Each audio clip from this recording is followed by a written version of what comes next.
Welcome to Tell Me More, an all-steel podcast where design meets innovation and we explore the limitless potential of the modern workplace.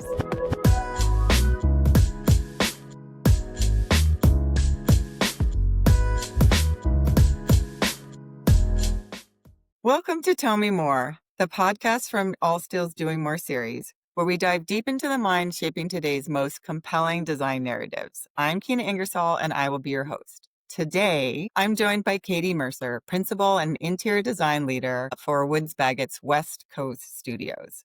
Katy's work takes a people-first approach, translating brand, culture, and context into spaces that truly connect with how we live and work.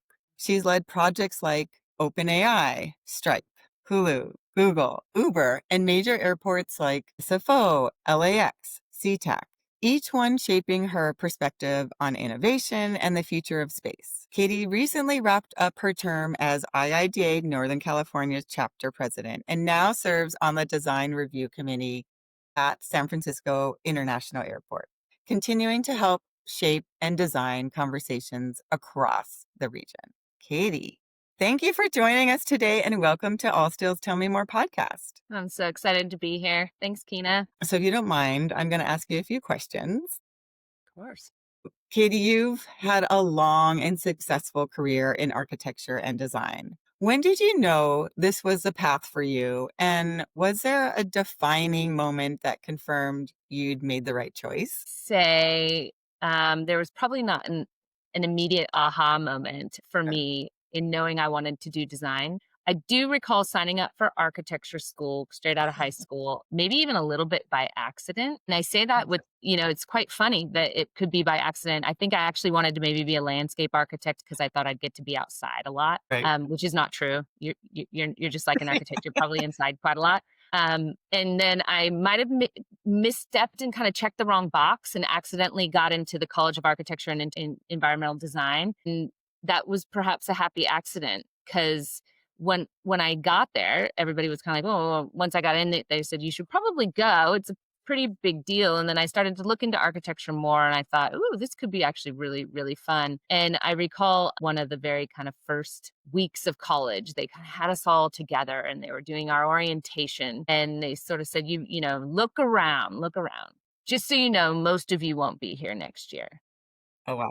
And I was kind of like looking around going, I'm going to be here next year. You give me that Pepsi challenge, I will be here. So sort of this interesting thing that right away I felt like I perhaps belonged in that world. And it was really exciting. And it probably wasn't until about 5 years into practice that I actually maybe knew that I could potentially be good at this and that I really had the opportunity to like shape the world. We are, I find, one of the most optimistic professions. And I just love the opportunity we get to shepherd design, shepherd experiences for people and make a difference. And then, in retrospect, kind of looking back now, whenever I'm asked this question, it's like, yes, there's that college moment. But I do think, way back in the day in the playroom era, I was the gal that loved Barbies, but not dressing her up or getting her on dates with Ken nearly as much as I was into building her house. I would grab bar stools, sure. I would grab shoe boxes, there was garages, there was elevators, there was all these things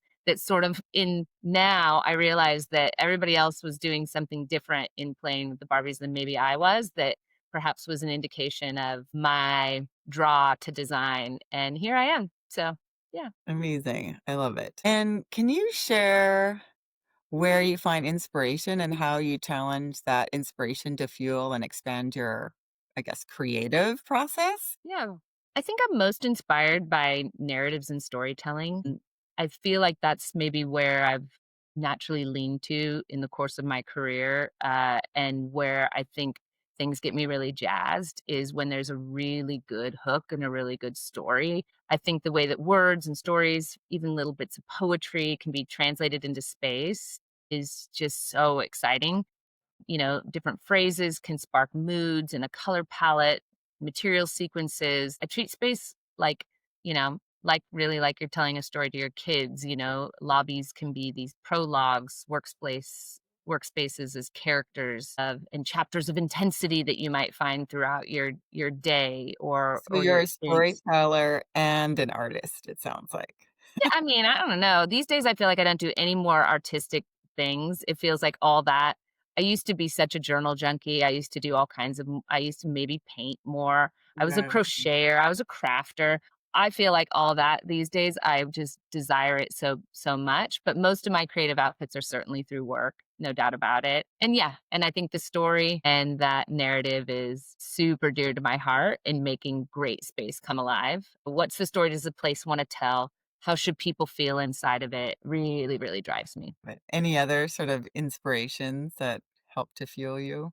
I mean, I think that there's a lot around kind of just I mean, I do like looking at magazines. I do like traveling, like all those kinds of classic ways of finding what I love what other people are doing. I love to celebrate what other people are Yeah, doing and agreed. kind of gain inspiration from the community and staying hip on that as much as possible. I you know what actually gives me a lot of inspiration is when people do it totally different than me. Uh, sure. And I find I'm kinda like, "Whoa, I would never do it like that," and that is so cool, like, it makes me feel something. I don't know why you did it like that. It's either a bold color composition, it's some kind of tricky detail, and it just is, like, lights me up. So, I kind of, like, fangirl out on those kinds of things from others, no matter where it is in the world or even what kind of sector or profession. I think that kinda stuff is definitely gets me going, because it puts me out of my comfort zone, and I think when you're right at that edge is when things get interesting. Totally agree.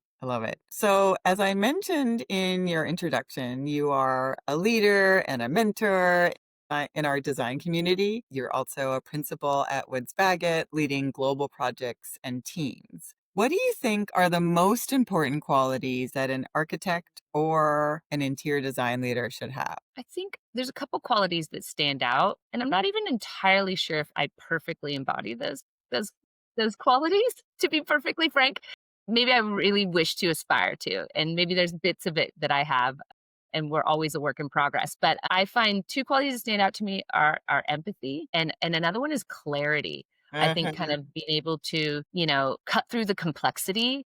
If we start with clarity, kind of cutting through complexity, creating direction where ambiguity reigns, kind of like seeing the forest through the trees and really kind of like nailing what it is we're trying to do collectively. What are we trying to do? What is our output? And I think that clients really appreciate having clarity on what that is and kind of reminding them of that. We like to go down detours and do lots of different things, but I think when we can really drive forward and that clear vision is set for everybody, you seem to find really high performing teams and really beautiful outcomes. The empathetic side of it is I think a lot of like, active listening, really hearing from clients, from your teams, what users need, and then, just finding a way to be slightly relatable in that and knowing kind of how to think about it from lots of different positions. I find that design leaders aren't only vision makers, we're interpreters that translate between business and culture and people and all these things. And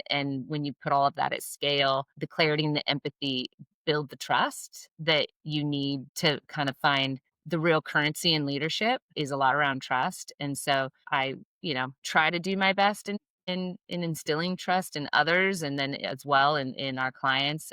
But I think it comes from those kind of two other things. Do we know what we're going forward with? And are we thinking about everybody along the way? I mean, you also touched on something that kind of, I guess, stemmed from what you were just sharing, which is you are always, and I see you as being your authentic self in how you connect with people and teams. And that's really, I think, why you personally, even though you said that this maybe aren't things you embody, I do think that you are empathetic, authentic, and do create a Oh, thanks. clear vision for folks. Yeah. 100%. So, I mean, and thanks for sharing all that. In addition to your leadership in architecture, you've helped strengthen our design community, especially as IIDA president or past president. How do you foster that spirit of collaboration among, I guess, competing design firms? Yeah. And what was the biggest challenge in doing so? I think that most interesting thing about IIDA Mhm. and being being so honored to be like the leader of leaders is what I always Yeah. found to be really interesting, right? You've got a Yeah. bunch of really wonderful people who are volunteering their time to come and be part of a larger initiative and a larger movement towards our profession as a whole. And so everybody's there with good intent. And so I think that the idea that, you bringing people together. So I think there's a lot of like strategies around being like having and creating space that is brave and neutral for dialogue. So, Mhm. hey, how can we frame up our discussions around our collective future, our collective future, not like mine at Woods Bagot or Sure. yours at All Steel, and more around what we together are doing because the we is better than any singular version of that. So I feel like people kind of, when you set that up, that neutrality for the dialogue and for like requesting people to come in and talk to each other and break things down, it naturally lowers everyone's guard. And then, I think I leaned really heavily ideally on curiosity instead of competition. How asking more questions like, hey, what are you guys doing? And like, how's that working? And then high Mm, fives for that great job. And I think the one thing we should do is be celebrating our competition more than we do. I really think that. Like if and again, that's because we're all in this together. Like some of my fiercest competition, I think I'm the most excited by the work that they're doing, as well as giving them the kudos when it's deserved for leveling up all of us. And so what IIDA has a really great platform for that. And I think from a leadership perspective, in that it's how to kind of like reach across that line, grab people and say, I see you. I'm excited about what you're doing. I want us all come together and learn together and rise together. And I feel like the biggest obstacle is probably overcoming the kind of scarcity mindset. I think there's a little bit of there's a fear that sharing ideas gives away advantage, or that once, mm. that I can't really I don't want to tell you how great this person is because maybe you'll steal them, or there's just a lot of like IP that we cherish and hold dear, which is really important to our competitive advantage. But I feel like in especially in times when times are tough, that's even more visible. So when we can when it's times are more generous, people are more willing to share, and what goes around comes around kind of a thing. But I do think that once people see that generosity builds influence, not Mm. weakness, the tone shifts, and I feel like there becomes this real collaboration towards the collective that I think is, hopefully the whole point of our IDA. Yeah, I love that you shared that it's about camaraderie and really building something together and celebrating one another, each different firm or competitor and, highlighting where they have their strengths, but also, maybe sharing some of the things that you do well. I love that. Yeah. Yeah. Yeah, I think so. And, I feel like everybody kind of has a lot of the leaders in our community have their own brands that are really strong and kind of like, sidling up to each other and being like bold and branded all together is really cool. And yeah, I think I feel like we're lucky in that we're one of the strongest chapters, not only in Yeah. numbers, but in community. I mean, like our Mm, community is really super strong. And I think we're all really proud of that. There's a beautiful love fest that happens, I think, with that idea. And I think that does happen because we all feel like, high fiving one another when we get to the next best thing, the next great idea, the next biggest win. And that's just the part of design. Design needs healthy competition, and it yeah. needs inspiration, and who best to give it to ourselves and each other. Yeah, I love all that. So, we talked a lot about how you are a strong leader in our community. What advice would you have for designers who want to move into leadership positions? Is there some sort of special formula or path to travel? I think people always want that to be the way. There's Yeah, more often than not, people are like, "What do I got to do?" yeah, exactly. And I think that in some organizations, it's very clear. It can be very much a series of very clear KPIs and checked boxes and ways that you get where you need to go. But I mean, in my organization, it's incredibly organic. There is certainly structure, but it's more organic. And so I find that, there isn't really a formula, but there are patterns for sure in like Mm, what you okay. can see. Leaders, firstly, I would say like leadership isn't granted, it's claimed through Oh, action. okay. So, like, I think a lot of people go, hey, here I am. I've done what you told me to do. Mhm. Now, bless me with my title and role. And it's like, okay, sure. But the next thing is kind of like really like, how are you really showing up? And like, how do we see those actions that are making a difference? And not just a difference to you against your peers, but more so like in how you personally are being your authentic sense of leadership. Again, Mhm. back to that authentic self, like there's no, if somebody tried to do it exactly like me, that would be silly. Like I got my own weird ways of doing things. And that's what makes me in my own way doing what I do the right thing for me. And so I think you kind of find your own path for what that looks like for you. And when you really lean into what that authentic version of that is for you, that you'll naturally be in that leadership mode and you'll start to see that being claimed more and more with that action. I would say that like this comes into like volunteering for the messy projects, the unglamorous ones. Like everybody wants the like highest design, the best, the most boldest project. It's like doing all the other stuff too can be really, really important and equally noticed. Having the conversations no one else wants to have, the hard conversations with your client, like being so bold as to say no at times, or like no, I think these are the ways that you start to build range in who you are and how you can be a good leader. And you should know design deeply, but also learn the language of finance, of Yes. operations, of Yeah. culture, right? Like Mhm. it's the weirdest thing is like what we're taught in school. No offense to any academics on listening to this because I always wanted to be one myself.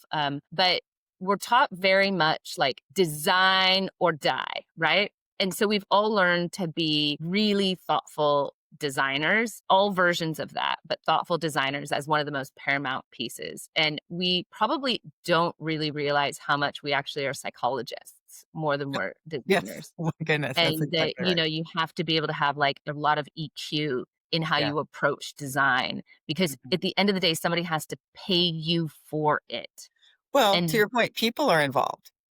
people are involved, exactly, and everybody's different. You're not, you get yeah, and they're not necessarily gonna be as like-minded as you in whatever it Mhm. is that you might think, so you have to be kinda chameleon-like in the way that you approach that. But I would say, uh, you know yeah, so I think you kinda just don't wait for permission at ever. If Mhm. somebody's if you're waiting in the wings, like looking for that gap, don't wait for it. Often the path is kind of carved by showing up consistently as a problem solver, as a connector, as a provocateur. Be that voice, be that person, and see where you get. So maybe don't follow the rules and do the hard things and be also your Yeah, authentic self. Find who you that's are. right. That's Yeah, right. love it. Okay, so many know you as a design leader who's both approachable and authentically yourself, as I mentioned earlier. And in industry that often values polished perfectionism, the perfect white box, say, or high gloss surfaces, how do you stay playful and true to who you are? I think that's hard. I mean, at the end of the day, you got to be able to laugh at yourself for sure and not take yourself too seriously. I have never really been good at polishing myself into perfection, and I don't really want to be perfect. My daughter reminds me that all of the time. Perfection creates distance, where I Mm. think like authenticity and a little bit of like weird humility and like being able to What kind do of you mean by distance? I think that people when like there's a certain level of like unattainable when you get into like it's Okay. too perfect. Like you're like, "Oh my gosh." And then people are like, "I don't relate to that. I don't Yeah. understand that." Unrelatable. And therefore I can't connect with it. Huh. So like your imperfections and like and being able to kind of like laugh or be like, "I'm not good at that, but I'm great at this thing," or whatever I think is really important to being a human. And at the end of the day, like that is what we're doing. We're designing for humans. We are humans. Well, sometimes maybe we're designing for animals. That's cool too, or other things. But you know what I mean? Like for the most part, maybe even for aliens. Who knows? But Eventually, maybe that's where we're going. so I think that that like authenticity of just kind of being more accessible and relatable is really important. And I Mhm. as much as I say like I don't polish myself into perfection, I have really weird perfectionist tendencies though. So like I am like 120% or bust. And I don't think that that's actually all that sustainable. Mm. So And Sure. then at times I'll expect that of others in that same way, and they may not run on that drumbeat, and therefore there's a riff. And not because my way is better than their way, more, but I find like they have a lot to teach me, whoever they might be, in being a little bit more forgiving. In like 120% does not necessarily yield any better results than 85. Often you'll find Yeah. that, right? And so you're kind of like burning out, aspiring to perfection that doesn't exist, nor does anybody want it. So I don't know. I find like being more playful, feel like playfulness can come from like remembering that, design is invention. It's not problem solving, but joy making. Like we always are like, aha, Mhm. we solved it. Done. And it's like, well, Yeah, there's like sure. 70 million ways to do that same thing if you looked at it from a different angle. So, like, how are we making joy? How is there awe? Like, are we laughing? Are we having fun? Humor, candor. I'm not that funny. I wish I was funnier. My husband's super funny. I have colleagues that are incredibly funny, and they always just like distill any kind of meeting and bring just a little bit of like, oh, I see you to the Good. table, that I think constantly reminds us like, oh, right, we're here not just to like grind away at the next deadline, but to actually find joy in the work that we're doing and why we're doing it and who we're doing it for. And I think that keeps us in perspective of reality. I take the work really, really seriously, but hopefully I don't take myself too seriously. And I think that balance keeps me aligned with who I am. Finding joy. That's a really wonderful thing to look for when it comes to anything we're doing, right? Especially our work. So, what's a design rule that you love to break and why? Oh, there's so many good Or design maybe rules there's to break. just But then there's also design rules to like never break. Like the rule of thirds always wins, just it wins. okay, I like that. But I love breaking the rule of consistency. And I know Mm, that's crazy because I think in a lot of what we do, we're intending to be consistent, right? The work wants to be consistent.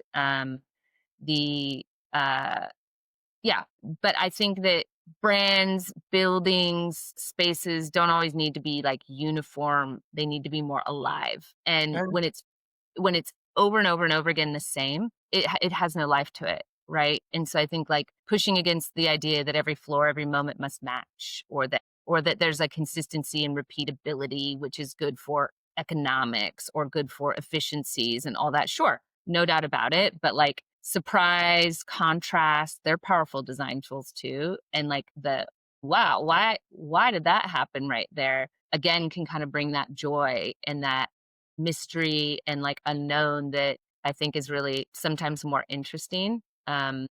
Right, so consistency might not bring necessarily joy. No, I wouldn't say that. Consistency can absolutely bring joy, knowing exactly what to expect, and that, Sure.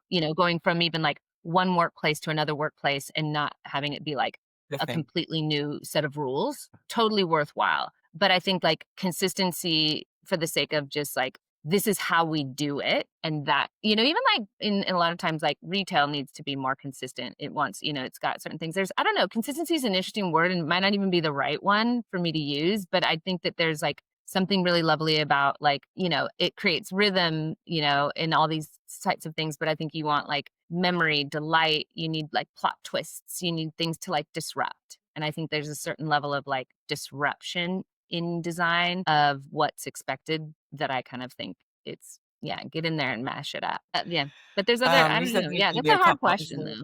Is there any Design rules. other, like, yeah, design rules that you wanna break? Uh, If not, I have one I'd love to What is share. yours?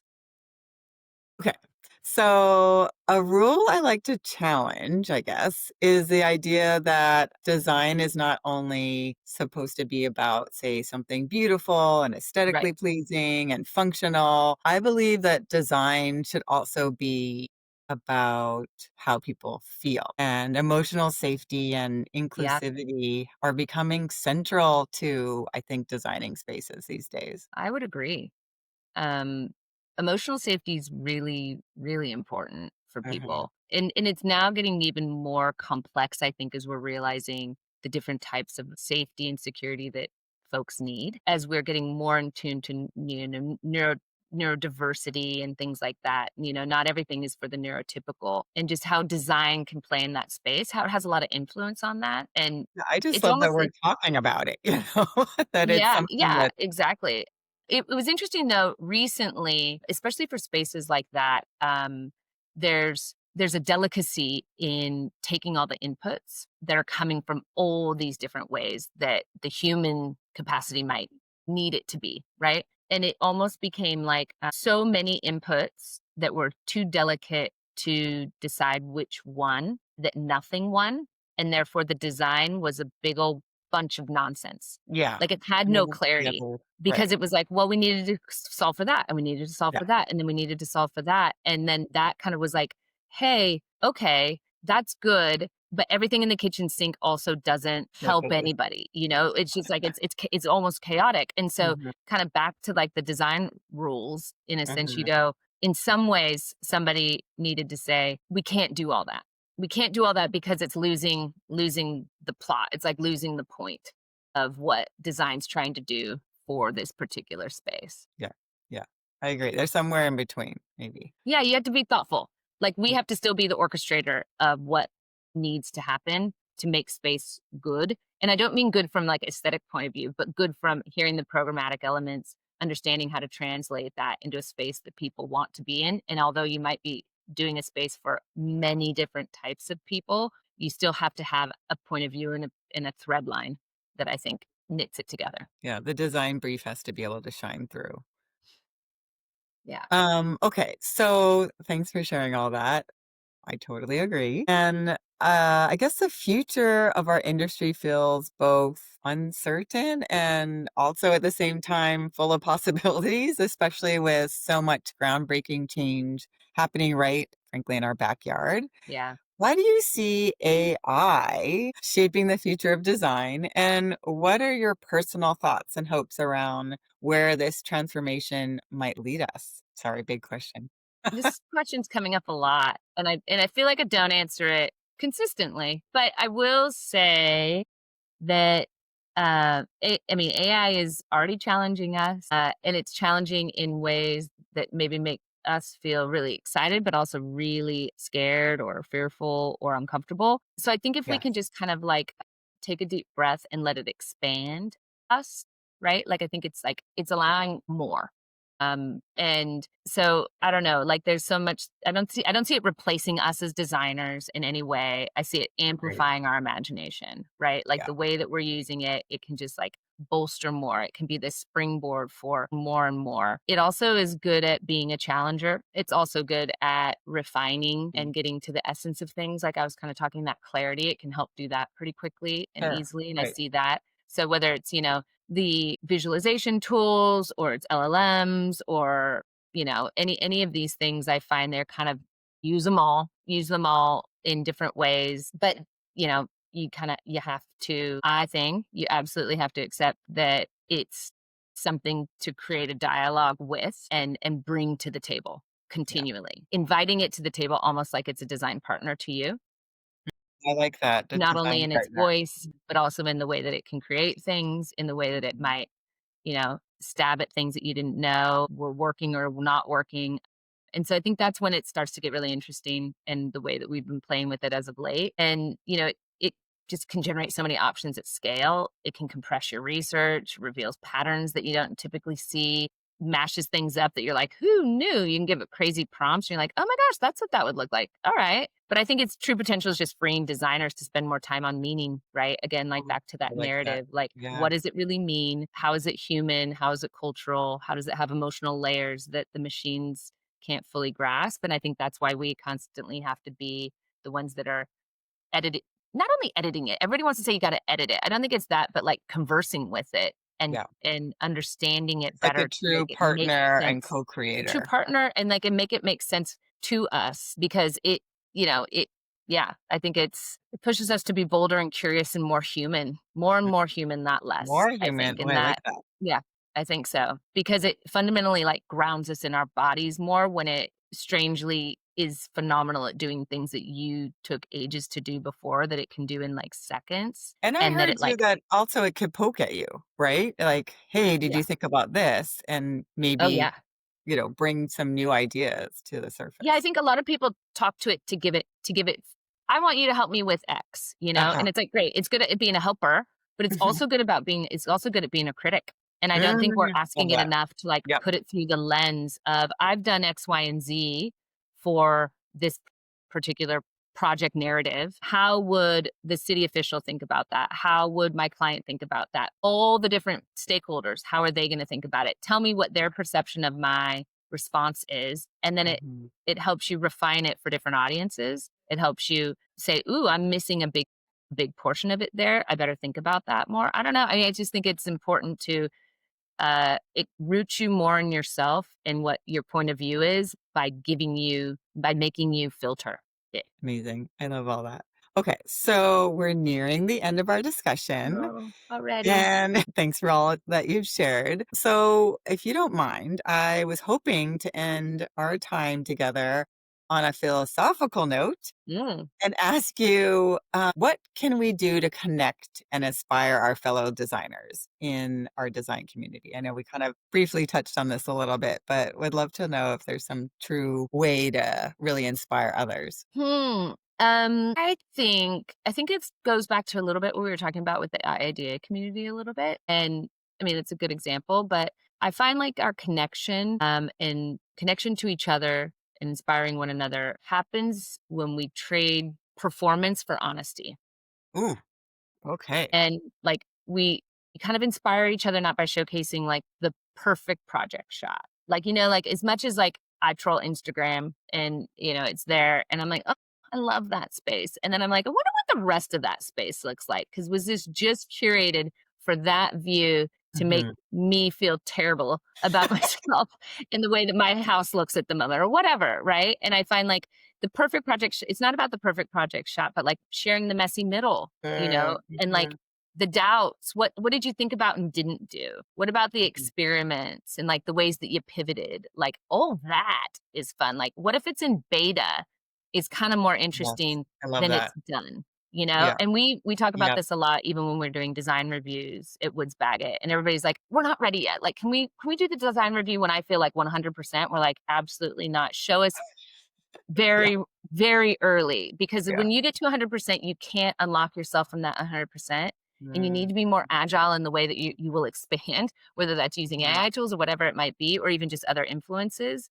And so, like, where you're not totally done and polished, and it's not about like ta-da, but it's about like the honest I don't knows is when I think it gets really interesting. And I think Yeah. inspiring our community, we need to create more space for the really like that unvarnished conversation, opportunities to really just celebrate creativity in all of its forms. And I don't know, I find that when you can do that and people feel like they can be vulnerable with what they're putting out there, then people feel more connected to like, hey, we kind of maybe we did it together. I love that I was able to bring something to you in your point of vulnerability of not knowing where to go next or what to do, whether that's even a career choice or whether it's a project or a design or a business. I think there's plenty to say that it's great when you can almost like ask for the hug. Like I need the hug right now. And can you come in and let's be honest about where I'm at. Let's be honest about where we're at. And then like letting the community thrive in sharing in that. And I feel like that's where the true belonging kind of lives in the mix of the candor, the generosity, and a little bit of shared purpose even. Mhm. So I've heard this thread throughout our Mm. conversation today, which is all around being human, being ourselves, and things will kind of bubble up from there if you are empathetic and you're a good listener and you also are driven to try to find those little secret moments almost that we need help uncovering. So thanks so much for sharing Yeah. today. Katie, Thanks for thanks for having joining me. us on All Stills Tell Me More podcast and frankly sharing your design journey and all your wonderful design wisdom. We really appreciate you today. Whatever wisdom that is, I appreciate you all having me. Thank you so much. What fun. We could have gone on and on. It's fun to talk about myself, but next time, let's talk about you, Kina. Yeah. So thank you all for joining us on All Stills Tell Me More. Please listen in on a continued series. Thanks for joining us on Tell Me More. For more insights and stories, subscribe on Apple Podcast and Spotify, and connect with us on social at Allsteel. See you next time.